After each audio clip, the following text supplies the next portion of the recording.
लखनऊ से आ रही बड़ी खबर के साथ, जहां बाथरूम में लगे गीजर में जबरदस्त ब्लास्ट की खबर है। आग लगने के बाद गीजर में धमाका हुआ, लेकिन गनीमत रही कि बाल बाल बच गए इस फ्लैट में रहने वाले लोग। दरअसल बाथरूम में रखा वॉशिंग मशीन भी जल गया, दूसरा सामान भी जल गया। गोमती नगर विस्तार में सुलभ आवास में ब्लास्ट के ताल्लुक से ये अहम खबर है। तो अहम खबर लखनऊ से, जहां गीजर में ब्लास्ट के ताल्लुक से ये अहम खबर। बाथरूम में लगे गीजर में जबरदस्त ब्लास्ट हुआ, इसके बाद आग लग गई।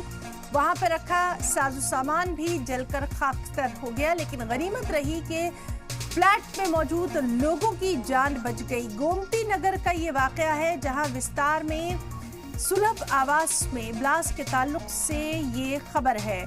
तो जिस तरह से लगातार सर्दियों में हम देख रहे हैं कि गीजर से होने वाले हादसा जो है वो बढ़ते नजर आ रहे हैं, इसको देखते हुए लगातार लोगों से एहतियात बरतने की भी अपील की जा रही है। क्योंकि सर्दी का मौसम है, कमरों में जलने वाले हीटर और बाथरूम में लगने वाले गीजर, इन दोनों से लगातार एहतियात बरतने की अपील की जा रही है।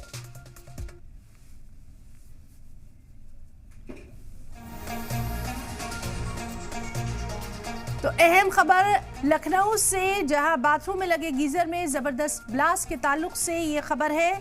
आग लगने के बाद गीजर में धमाका हुआ और बाल बाल बच गए फ्लैट में रहने वाले लोग। हालांकि लगातार लोगों से अपील की जा रही है कि सर्दियों के इस मौसम में गीजर और हीटर दोनों ही चीज़ों का खास ख्याल रखा जाए। खास तौर पर अगर आपके यहाँ बच्चे और बुजुर्ग हैं तो फिर इन तमाम चीज़ों का खास ख्याल रखना है।